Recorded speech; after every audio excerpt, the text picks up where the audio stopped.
وہ آج مختلف لگ رہا تھا۔ اس کی آنکھیں زیادہ چمک رہی تھی اور اس کے قدم زمین کو چھو نہیں رہے تھے۔ ساجدہ نے گھبرا کر پوچھا، تم کون ہو؟ تمہارے ماں باپ کون ہیں؟ تم ہمیشہ میری مدد کے لیے کیسے آ جاتے ہو؟ عادل نے مسکرا کر کہا، جلد ہی میں تمہیں سب بتاؤں گا، لیکن ایک راز بتاتا ہوں ساجدہ، میں تم سے محبت کرتا ہوں۔ ایک دن زینب نے کہا، تم آج کل دیر سے آتی ہو، خیریت ہے؟ تمہارے چہرے پر خوشی کی چمک ہے۔ ساجدہ نے مسکرا کر کہا، ماں، شاید جلد ہمارے حالات بدل جائیں۔ عادل کے ساتھ نے اسے خوابوں کی دنیا میں لے جا رکھا تھا، لیکن ایک دن جب ساجدہ نے کہا کہ وہ اسے اپنی ماں سے ملوانا چاہتی ہے، عادل کے چہرے کا رنگ بدل گیا۔ اس نے کہا، ساجدہ معاف کرو، لیکن میں تمہاری ماں سے نہیں مل سکتا۔ ساجدہ ناراض ہو گئی اور خاموشی سے گھر چلی گئی۔ اس کی آنکھوں کی چمک ماند پڑ گئی۔ اگلی رات جنگل کے راستے سے گزرتے ہوئے عادل نظر نہ آیا۔ ساجدہ بہت گھبرائی، اس کے قدم ڈگمگا رہے تھے۔ اچانک اسے آواز سنائی دی، ساجدہ رکو، میں تمہارا انتظار کر رہا ہوں۔ لیکن عادل نظر نہ آیا۔ جیسے ہی اس کے کاندھے پر کسی نے ہاتھ رکھا، وہ خوف سے اچھل پڑی۔ عادل اس کے سامنے کھڑا تھا، اس کی آنکھیں خوفناک چمک رہی تھی۔ ساجدہ نے اٹک اٹک کر پوچھا، تم کون ہو؟ اچانک کیسے آئے؟ عادل نے کہا، میں تمہیں اپنی حقیقت نہیں بتانا چاہتا تھا کیونکہ تم مجھ سے دور ہو جاؤ گی۔ میں انسان نہیں، ایک جن ہوں۔ میں تم سے محبت کرتا ہوں اور تمہیں اپنی دنیا میں لے جانا چاہتا ہوں۔ ساجدہ خوف سے کانپ اٹھی۔ اس نے پوچھا، اگر تم جن ہو تو یہاں کیا کر رہے ہو؟ عادل نے کہا، جب میں پیدا ہوا تو ایک جناتی عالم نے کہا تھا کہ مجھے ایک پاکیزہ لڑکی سے محبت ہوگی جس کا نام ساجدہ ہوگا۔ تم وہی ہو۔ ساجدہ کے پاؤں لڑکھڑا گئے۔ وہ چیخی، میں کسی کی چیز نہیں ہوں۔ عادل نے کہا، میں تم سے محبت کرتا ہوں اور تمہیں اس کی قیمت ادا کرنی ہوگی۔ مجھ سے نکاح کر کے ساجدہ بھاگ کر گھر آئی۔ اس کی ماں نے اس کی حالت دیکھ کر پوچھا، کیا ہوا؟ ساجدہ رو پڑی۔ اسے یقین نہیں تھا کہ عادل ایک جن ہے۔ اگلے دن وہ دوسرے راستے سے گئی، لیکن وہی آوارہ لڑکے اس کے پیچھے پڑ گئے۔ ساجدہ کے قدم خود بخود جنگل کی طرف بڑھنے لگے۔ وہ جانتی تھی کہ کوئی اسے بچا لے گا۔ وہ ایک درخت کے پیچھے چھپ گئی۔ لڑکوں کی چیخیں سنائی دی۔ ساجدہ سمجھ گئی کہ عادل آ گیا ہے، لیکن وہ سامنے نہ آیا۔ ساجدہ چلائی، تم کیوں نہیں آتے؟ عادل کی آواز آئی، جب تک تم نکاح کے لیے راضی نہیں ہوگی میں سامنے نہیں آؤں گا۔ کیا تم بھی مجھ سے محبت کرتی ہو؟ ساجدہ خاموش تھی۔ گھر پہنچتے ہی اس نے دیکھا کہ اس کی ماں بے ہوش پڑی ہے۔ وہ اسے ہسپتال لے گئی، جہاں ڈاکٹر نے بتایا کہ زینب کو خطرناک بیماری ہے اور علاج کے لیے بہت پیسوں کی ضرورت ہے۔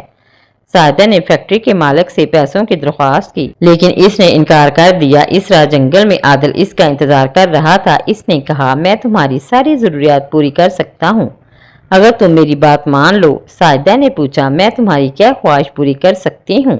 عادل نے کہا، مجھ سے نکاح کرو۔ ایک جناتی عالم نے کہا تھا کہ مجھے ایک لڑکی سے نکاح کرنا ہوگا، ورنہ میری طاقتیں ضائع ہو جائیں گی۔ اگر تم مان جاؤ تو میں تمہیں دولت سے مالا مال کر دوں گا۔ ساجدہ خاموش تھی۔ غربت نے اس کے دل سے جن کا خوف نکال دیا تھا۔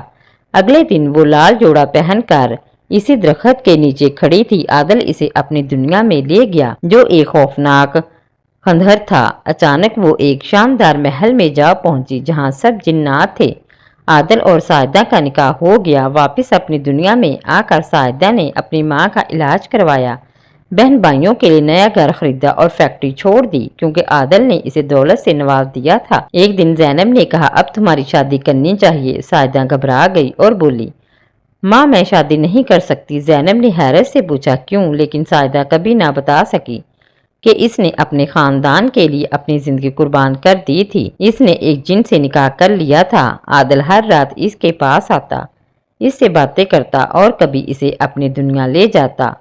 ساجدہ نے ساری زندگی شادی نہ کی بلکہ عادل کے نام پر اپنی زندگی گزار دی۔ وقت گزرتا گیا۔ ساجدہ کے بہن بھائی بڑے ہوئے، تعلیم حاصل کی اور اپنی زندگیوں میں کامیاب ہو گئے۔ زینب کی صحت بہتر ہوئی اور وہ اپنی بیٹی کی قربانی سے بے خبر خوشحال زندگی گزارنے لگی۔ لیکن ساجدہ کے دل میں ایک خلا رہا۔ وہ عادل سے محبت تو کرتی تھی، لیکن اسے اپنی دنیا سے الگ ہونے کا دکھ بھی تھا۔ ایک رات جب وہ جنگل کے اسی درخت کے نیچے کھڑی تھی، عادل اس کے سامنے آیا۔ اس نے کہا، ساجدہ، تم نے میرے لیے اپنی زندگی قربان کی، اب میں تمہیں ایک تحفہ دینا چاہتا ہوں۔ اس نے ایک چمکتا ہوا موتی ساجدہ کو دیا اور کہا، جب بھی تم اسے رگڑو گی میں تمہارے پاس آؤں گا۔ لیکن اب تم آزاد ہو، تم اپنی زندگی اپنی مرضی سے گزار سکتی ہو۔ ساجدہ نے موتی لے لیا لیکن اس نے کبھی اسے رگڑا نہیں۔ وہ عادل کی محبت اور اپنی قربانی کے بندھن میں بندھی رہی۔ وہ اپنے خاندان کی خوشیوں کو دیکھ کر مطمئن تھی، لیکن اس کی اپنی زندگی ہمیشہ اس جناتی محبت کی کہانی کا حصہ رہی۔ وہ اپنی دنیا اور عادل کی دنیا کے درمیان معلق رہی، ایک ایسی کہانی بن کر جو کبھی مکمل نہ ہوئی لیکن اس کے دل میں ہمیشہ زندہ رہی۔ محترم ناظرین، یہ تھی ہماری آج کی ویڈیو۔ اگر ویڈیو اچھی لگی ہو تو لائک اینڈ شیئر کیجیے اور مزید ایسی ویڈیو کے لیے میرا چینل سبسکرائب کریں اور بیل آئیکن کو پریس کر کے آل کا نوٹیفیکیشن آن کر لیں۔ شکریہ۔